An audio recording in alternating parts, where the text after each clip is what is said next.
En tant que parents, on veut tous que nos enfants mangent bien, mangent de tout, particulièrement des légumes et dans le plaisir. C'est normal puisqu'on sait que c'est la clé pour être en bonne santé physique et mentale. Mais comment on fait pour faire aimer à nos minis le chou-fleur, le brocoli ou la courgette?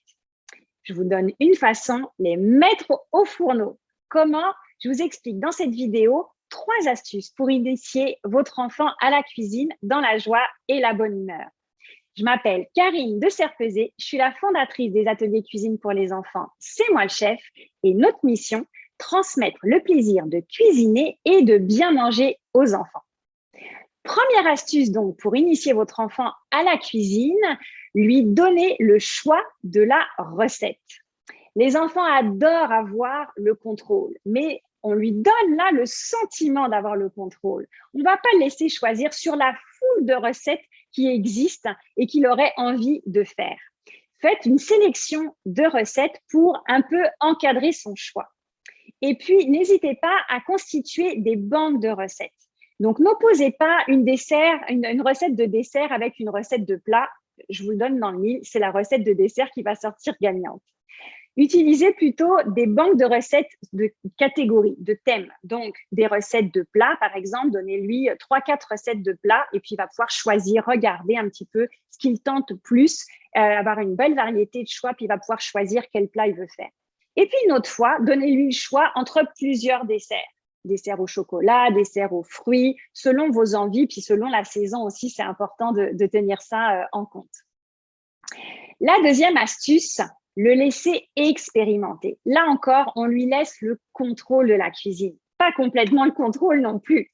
On va le guider, on va lui montrer, on va lui rappeler l'importance de faire des gestes en toute sécurité. Donc, vous allez lui montrer comment utiliser un couteau, comment mesurer des ingrédients, et puis ensuite le laisser faire. Il y aura des petits dégâts, c'est pas bien grave. On en fait tous des petits dégâts, puis ça passe par ça de toute façon. Et puis la troisième astuce, apporter de la magie dans la cuisine. Quand on cuisine, les aliments se transforment, les couleurs changent, les textures changent, les goûts changent. Et les enfants adorent ça, la magie. Vous allez voir leurs yeux pleins de paillettes s'émerveiller devant la magie de la cuisine.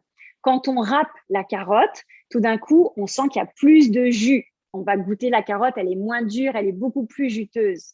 Quand on coupe un oignon et qu'on le fait cuire, on va voir que la couleur change, la texture change, ça devient beaucoup moins ferme, c'est beaucoup plus mou. Quand on fait des épinards, on va voir que le goût des épinards avant, la couleur, la texture est très différente quand on les mange crus et puis quand on va les goûter ensuite cuits. La couleur va devenir beaucoup plus foncée, les épinards vont réduire et ça va devenir beaucoup plus mou. Donc, les enfants adorent ça aussi, voir toute cette transformation, toute cette magie derrière la cuisine.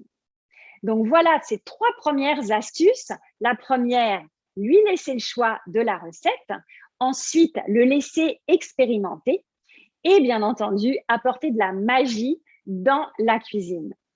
Si vous avez aimé cette vidéo, cliquez sur j'aime et partagez-la au plus de parents possible pour eux aussi leur donner le goût de cuisiner avec leur enfant. Et n'hésitez pas à mettre dans les commentaires l'astuce qui vous a le plus interpellé. Et si vous voulez aller plus loin, n'hésitez pas à télécharger notre guide 8 astuces pour donner le goût de cuisiner et de manger des légumes à votre enfant. Vous y trouverez une foule d'autres astuces, des conseils pour le guider dans la cuisine, quel que soit son âge et en toute sécurité. On a bien hâte de vous retrouver dans des prochaines vidéos et de lire vos commentaires. À bientôt!